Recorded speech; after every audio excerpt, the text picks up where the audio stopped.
दिशा तुम्हाला आम्हाला ठरवायची. खूप दिवस झाला आता तेच ते चेहरे तेच ते माणसं 35 वर्ष सातत्यानं काम जर केलं त्याच्या समजा तिथे बसले त्याने त्याचं काम दाखव.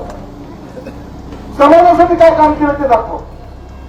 समाजाचे ठेकेदार व्हायलेत लोक आणि ते सांगायलेत की नाही मेरे समाज का हो मेरे को इतना वोटिंग गिरता मेरे समाज का इतना वोटिंग है तूने समाज के लिए क्या करा 4 काम बता हम अभी छोड़ देंगे सर. सगळं जातीवर चालणार आहे का? जातीच्या पलीकडे जाऊन एक माणुसकीचा धर्म आहे. तुम्हाला आम्हाला सगळ्याला हा माणुसकीचा धर्म वाढवायचा आणि त्यासाठी तुम्हाला आम्हाला काम करायचं आणि ते काम तुम्ही सगळेजण निश्चित 2 तारखेला दाखवून देतात. 7 पेला भाजपे हे इलेक्शन होगा जनते की किस्मत अपनी किस्मत राजू भैया तुम आगे बढ़ो. आमचे इम्रान भाई होते त्यानंतर सगळ्या इच्छुक होता प्रत्येकाच्या आजच्या अपेक्षा पूर्ण आपण करू शकत नाही. पण या निवडणुकीच्या माध्यमातून मी एवढंच सांगतो गणया आहे काय तर अध्यक्षपदाचा उमेदवार जर हे झाला तर 1 वर्ष का होईल इम्रान या नगरपालिकेचा अध्यक्ष करून तुमची सगळ्यांची जबाबदारी काय? तुमची सगळ्यांची जबाबदारी काय? नगराध्यक्ष जर तुमचा आमचा बसला आज आपल्या प्रभागातून 13, 14, 15 या 3 वार्डातून सत्ताचा नगरसेवक तुम्ही निवडून आणले तर इम्रान सुद्धा नगराध्यक्ष होऊ शकतो आणि ते तुम्हाला आम्हाला करायचं. आज जाती धर्माचं सध्या नगरपालिका निवडणुकीच्या पार्श्वभूमीवर उमेदवारांचा प्रचार जोरात सुरू असताना हिंगोलीमधल्या वसमत शहरात अजितदादांच्या राष्ट्रवादीचे आमदार राजू भैया नवघरे यांनी आपल्या उमेदवारांना निवडून आणण्यासाठी शहरात डोर टू डोर भेटी देत प्रचार सुरू केला. ठिकठिकाणी कॉर्नर सभा तथा बैठकींचं आयोजन करत जणू काही पायाला फिंगरीच बांधत प्रचार सुरू केल्याच्या चर्चा आहे. काल झालेल्या एका कॉर्नर प्रचार सभेतलं आमदार नवघरेंचं भाषण चर्चेत बनलंय. ज्यांनी 30-30, 35-35 वर्ष ठेकेदारी केली त्यांनी शहराचा काय विकास केला. त्याचबरोबर काही जण म्हणतात मेरा समाज तो तेरे समाज के लिए तूने क्या किया असं म्हणत विरोधकांना टोला लगावला. वसमत शहर मागच्या 20-30 वर्षात कसं होतं आणि या 5 वर्षात झपाट्याने कसा विकास होतोय याबद्दल देखील आमदार नवघरे म्हणाले. पाहूयात. रुपयाचा हा प्रस्ताव आहे. हा भूमिगत आपले जे रस्त्याचं काम झालं त्याच्यानंतर पाणी पुरवठ्याचं काम झालं ते आपण अंडरग्राऊंड ड्रेनेजचं काम हातामध्ये घेणार त्याचा शासन दरबारी आपण पाठपुरावा केलेला आहे. जवळपास पहिल्या मजल्यापासून ते 6व्या मजल्यापर्यंत इम्रान सारखं 105 किलो वजन झालं असलं तरी 60 किलोवर येण्यासाठी इतक्या चक्र आपण त्या माध्यमातून आले आणि विकास कामाचा पाठपुरावा करत असताना वसमत शहरातील पाणी पुरवठ्याच्या माध्यमातून 156 कोटी रुपयाची स्कीम आपण त्या माध्यमातून मंजूर केलेली. ओबीसीनं मला मागच्या काळामध्ये सांगितलं 1.5 कोटीमध्ये आपण सती पांढऱ्याची जुनी स्कीम चालू करून आज शहराला पाणी पुरवठा करण्याचं काम त्या माध्यमातून होत असते. नव्यानं विस्तारणाऱ्या शहरासाठी पाईपलाईनची व्यवस्थेच्या बाबतीमध्ये असू द्या अधिक क्षमतेच्या नवीन पाण्याच्या टाक्या असू द्या नवीन जलशुद्ध केंद्राची निर्मिती आपण त्या माध्यमातून करणार आहे.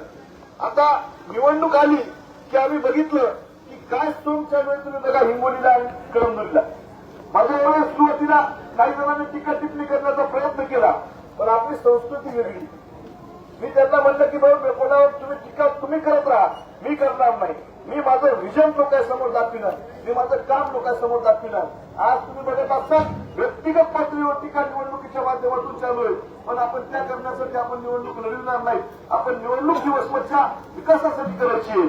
आज रस्ते वाहतुकीच्या बाबतीमध्ये वसमत शहरामध्ये जी रहदारी झालेली आहे त्याच्यासाठी आपण आता बायपास रस्ता या शहराला मंजूर करून आणतोय की ज्याच्या माध्यमातून वसमत शहरामध्ये रहदारी कमी झाली पाहिजे आणि बायपास रोड आपण त्या बाबतीमध्ये केला पाहिजे. नगरपालिका अंतर्गत सिमेंट कॉन्क्रीट असू द्या गट्टूचे रस्ते असू द्या नवीन वसाहतीमध्ये रस्ते असू द्या आणि नाल्यांची निर्मिती असू द्या भविष्यात विचार करून आपण पार्किंगची व्यवस्था या शहरामध्ये करणार आहोत. आज आपण भाजी मार्केट असू द्या महावीर चौकात चौक असू द्या मामा चौक असू द्या कारंजा चौक असू द्या ही वाहतूक कोटी कमी करण्याचा आपल्याला प्रयत्न करायचा आहे. नांदेड परभणी रस्त्यावर मुख्य वाहतुकीची कोटी सोडण्यासाठी बाहेर आपण जे बायपास करतोय ते करतोय. आरोग्याच्या बाबतीमध्ये आपण स्त्री रुग्णालय गणेशपूर इथे जाणाऱ्या लोकांना तिथं 60 कोटीचं नवीन हॉस्पिटल केलेलं आहे. तिथं आपण डायलिसिस सेंटर या वसमत शहरामध्ये उभं करतोय. पुढच्या काळामध्ये तुम्हाला आम्हाला 10 लाख रुपयापर्यंत तिथं अजून आपल्याला जर पुण्या माणसाला अटॅक आला असेल कॅन्सर झाले असेल तर आपण शासन दरबारी प्रयत्न करून त्याला 1ही रुपया न लागू देता त्या माणसाला घरापर्यंत तिथं त्याचा इलाज करून आणण्याची जबाबदारी आपण घेतोय. आणि तुमचा आमचा समाज हा तुमचा आमचा बहुजन समाज हा गरीब माणूस आहे. तुम्ही आपण सगळेजण माणसं तिथं 1000-2000 रुपयासाठी सुद्धा आपल्याला कष्ट केले तर आपल्या खिशामध्ये पैसे येतात. पण त्यावेळेस एखाद्या कुटुंबामध्ये कॅन्सर सारखा आजार झाला तर त्याला 2-3 लाख रुपये दवाखान्यामध्ये लागतात. पण मी तुम्हाला या नगरपालिकेच्या निवडणुकीच्या माध्यमातून शब्द देतो, त्याला आपण मुख्यमंत्री सहायता निधीच्या माध्यमातून असू द्या, त्याला आपल्या सेवा प्रतिष्ठानच्या माध्यमातून असू द्या, वेगवेगळ्या ट्रस्टच्या माध्यमातून असू द्या, त्याला 10 रुपये सुद्धा खर्च लागणार नाही. त्याची जबाबदारी आपण त्या कुटुंबाचे सदस्य ही कामं तुम्हाला आम्हाला करायची असतात. नाहीतर राष्ट्रवादीवाला खराब, शिवसेनेवाला असं, त्याला भाजपवाला तसं, हे धंदा तुम्हाला आम्हाला करायचं. ही नगरपालिकेची निवडणूक आहे. तुम्ही तुमचं विजन काय आहे लोकांसमोर ठेवायला पाहिजे. आज आपण आपलं काय करणार 5 वर्षामध्ये ते विजन ठेवायचं काम आपण त्या माध्यमातून करतो. हे जे काही एज्युकेशनच्या बाबतीमध्ये आपल्याला काम करायचंय, रस्ते जर आपण बघितले तर आपण चांगले रस्ते करण्याचा प्रयत्न केलाय. बाहेरची कॉलेजपासून ते आपण डायरेक्ट नांदेड रोडला आपण या रस्त्याच्या माध्यमातून लागतो. 100 फुटाचा रस्ता आमच्या मिठूबाईच्या घरासमोर व्हायला आहे. हे सगळे डेव्हलपमेंटचे कामं करत असताना एज्युकेशनमध्ये सुद्धा भर द्यावा लागेल. तुमचा आमचा समाज एज्युकेशनमध्ये पाठीमागे राहण्याचं काम करतोय. डॉक्टर सल्लाउल्लाह खान सुद्धा सामान्य घरातून आला होता. बाकीचे काही कुटुंबाचे लोक सुद्धा सामान्य घरातून आलेले, पण ते सुद्धा शिकले. पण पुढच्या काळामध्ये त्याच विद्यार्थ्यांना जिल्हा परिषदच्या शाळेमध्ये, नगरपालिकेच्या शाळेमध्ये सीबीएसई अभ्यासक्रम आपण उपलब्ध करून देण्याचं काम आपल्याला पुढच्या काळामध्ये करायचं. आणि त्यासाठी लागणारा जो निधी आहे, जी काही शासन दरबारी प्रयत्न करता येतील ते आपल्याला करायचं. इनका भविष्य घडवणे के लिए आपले काम अगले साल में करणे काय आहे. आज आपण बघितलं असेल नगरपालिकेच्या शाळा दर्जा असतील, आपल्या जिल्हा परिषदच्या शाळेचा गुणवत्ता वाढविण्याचं काम असेल, विद्यार्थ्यांसाठी सर्व सोयी असलेला अभ्यासिका असेल. साहेब आपल्या इथं आपण बाहेरची कॉलेजच्या ग्राउंडमध्ये 1.25 कोटी रुपयाची अभ्यासिका तयार केली. त्याचं नाव मला द्यायचं डॉक्टर बाबासाहेब आंबेडकर वाचनालय म्हणून, की त्याच्या माध्यमातून 18-20 तास काम करणारे तिथं अभ्यास करून. कारण तुम्ही सगळे कोणी गेले नसतील, पण लोकशाहीच्या माध्यमातून माझ्यासारखा कार्यकर्ता 2019ला ज्यावेळेस निवडून आला, त्यावेळेस जिथं लंडनला डॉक्टर बाबासाहेब आंबेडकरांना बॅरिस्टरची डिग्री घेतली, तिथं जायचा मला योग आला होता. तिथं गेल्यानंतर आपल्या बाबासाहेबांचं महत्व आपल्याला कळतं. आणि त्या माध्यमातून आपण इथं ही अभ्यासिका करतोय की त्याच्या माध्यमातून स्पर्धा परीक्षेचं केंद्र इथं झालं पाहिजे. हे सगळे कामं करायचे. सुशिक्षित बेरोजगारांना फक्त वेगवेगळे झेंडे हातात घेऊन पडण्यापेक्षा त्यांना सुद्धा हाताला काम भेटलं पाहिजे. पण पुढच्या काळामध्ये आपण बागलपाटीला एमआयडीसी करतोय. या तरुण पोरांना फक्त राष्ट्रवादीचे, शिवसेनेचे, भाजपचे नेते घ्यायचे नाही, तर त्यांना सुद्धा हाताला काम भेटलं पाहिजे. आज आपण ही सगळी कामं करत असताना या शहरामध्ये सुशोभीकरणाच्या बाबतीमध्ये काम करायचं.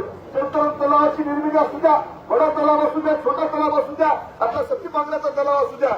जर तिथं आपण डेव्हलपमेंट करू शकलो सती पांगऱ्याला, 1000 माणसाला रोजगार उपलब्ध होऊ शकते. कारण तिथं आपण शाश्वत विकासाची कल्पना करतोय, तिथं आपण डेव्हलपमेंटचा प्लॅन तयार करतोय.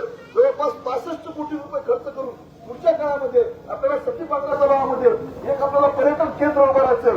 परभणी, नांदेड, हिंगोली या 3 जिल्ह्याच्या सेंट्रलवर असतो वसमत तालुका. आणि तिथं जर आपण हा सती पांगऱ्याचा प्लॅन डेव्हलप केला तर तुमच्या आमच्या पर्यटनाच्या बाबतीमध्ये या 3 जिल्ह्यातले लोक इथं येऊ शकतात. आणि तिथं काम करणाऱ्यांचं जवळपास 1500 कोटीला रोजगार त्या माध्यमातून मिळवू शकतो. ही सगळी कामं तुम्हाला करायची.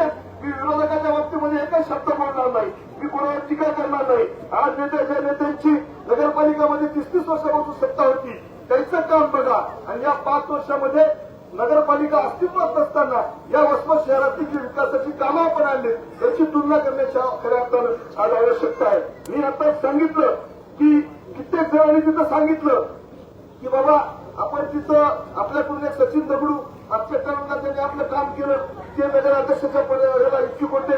आमचे इम्रान भाई होते, त्यानंतर कन्हैया इच्छुक होता. प्रत्येकाच्या इच्छा अपेक्षा पूर्ण आपण करू शकत नाही. पण या निवडणुकीच्या माध्यमातून मी एवढंच सांगतो, कन्हैया आहे काय तर अध्यक्षपदाचा उमेदवार जर हे झाला तर 1 वर्ष का होईना इम्रान या नगरपालिकेचा अध्यक्ष करून तुमची सगळ्यांची जबाबदारी काय? तुमची सगळ्यांची जबाबदारी काय? नगराध्यक्ष जर तुमचा आमचा बसला, आज आपल्या प्रभागातून 13, 14, 15 या 3 वार्डातून सरकारचा नगरसेवक तुम्ही निवडून आणले तर इम्रान सुद्धा नगराध्यक्ष होऊ शकतो. आणि ते तुम्हाला आम्हाला करायचं. आज जाती धर्माच्या नावावर लोक तुम्हाला भयपिण्याचं काम करतात. हे इस खान का, हे इस जात का, हे इसका, हे उसका. आणि म्हणजे इलेक्शन आहे, ये जात का, खौफ का, फतवे का, महाराज का, तो विधानसभा को हुआ ना आणि लोकांना समजा त्या काळामध्ये तुम्हाला भय केलं. पण मी तुमची साथ सोडली का? मी कोणत्या मुस्लिम समाजाची साथ सोडली का? तुमच्या प्रश्नासाठी सगळ्यात अगोदर आवाज कोण सभागृहामध्ये उठवला? मुस्लिम आरक्षणासाठी कोण बोललं? महाराष्ट्राची स्थापना करून हा समाज पाठीमागे पडलेला आहे. या समाजाला मुख्य प्रवाहात आणण्याचं काम केलं पाहिजे म्हणून सभागृहामध्ये बिनधास्त बोलणारा हा कार्यकर्ता आहे. निवडणुकीमध्ये मतदान एखाद्याच कमी पडेल, एखाद्याच जास्त पडेल, पण मी या समाजावर प्रेम करतो, इथल्या बहुजन समाजावर प्रेम करतो, इथल्या सगळ्या गोष्टीवर आपण प्रेम करतो आणि पुढच्या काळामध्ये या वसमत मतदारसंघामधील निश्चित विकासाची गंगा आपल्याला वाहण्यासाठी काम करायचं आणि ते तुम्ही सगळ्याच्या मदतीने होईल ही मी अपेक्षा व्यक्त करतो. गेल्या काही महिन्यापासून तुमच्या विश्वासानं अमूल्य साथीनं वसमत मतदारसंघामध्ये अहोरात्र कष्ट करण्याचं काम करतोय. निवडणूक झाल्यानंतर सुद्धा 12-14 तास लोकांचे प्रश्न सोडवण्यासाठी मी एका जागेवर उठत सुद्धा नाही. कारण निवडणूक झाल्यानंतर 2019 ची निवडणूक झाली, तेच काम मी 24 पर्यंत केलं. 24ला निवडून आलं, दुसऱ्या दिवशीपासून काम करायला लागलेलं आहे. मला 29 ची निवडणूक जिंकण्यासाठी कामाला लागायचं नाही. माझ्यासारख्या कार्यकर्त्यावर अजून लोकांनी किती प्रेम करावं. दोनदा माझ्यासारख्या कार्यकर्त्याला तुम्ही विधानसभेच्या तिथं पोहोचण्याचं काम केलं, मग मला त्या कामाला न्याय द्यायचा आहे, त्या पदाला न्याय द्यायसाठी मी काम करतोय. त्यामुळे तुम्हाला मी सांगतोय की आता ही निवडणूकच्या बाबतीमध्ये आपण मतदारसंघामध्ये रस्ते, पाणी, शिक्षण, वीज, आरोग्य, पायाभूत सुविधा, शेतकऱ्यांचे प्रश्न सोडण्यासाठी प्रयत्नशील आहे. वसमत नगरपालिकेची निवडणुकीची येत्या 2 डिसेंबरला निवडणूक होणार आहे आणि वसमत विकासाची नवी आशा आणि नवी दिशा तुम्हाला आम्हाला ठरवायची. खूप दिवस झाला आता तेच ते चेहरे, तेच ते माणसं 35 वर्ष सातत्यानं काम जर केलं त्याच्या समजा तर तिथं बसतील तर त्याने त्याचं काम दाखव. समाजासाठी काय काम केलं ते दाखव. समाजाचे ठेकेदार व्हायलेत लोक आणि ते सांगायलेत की नाही मेरे समाज का हो, मेरे को इतना वोटिंग गिरता, मेरे समाज का इतना वोटिंग है, तूने समाज के लिए क्या करा, 4 कामा बता, हम अभी छोड़ देंगे सब. आज सगळेजण म्हणतात मी त्या उमेदवारांना उमेदवारी द्यायची म्हणली की रायनामध्ये बाकीच्या समाजात जास्त होणार, त्यानं याला उमेदवारी द्यायची म्हणली रायनामध्ये त्याच्या समाजाचा मारण्याचं मतदानच किती आहे मतदारसंघामध्ये. सगळं जातीवर चालणार आहे का? जातीच्या पलीकडे जाऊन एक माणुसकीचा धर्म आहे.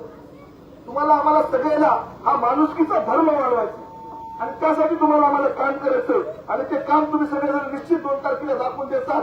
7 पे ना 8 पे हे इलेक्शन होगा, जनतेगी किस्मत धमकेगा बस.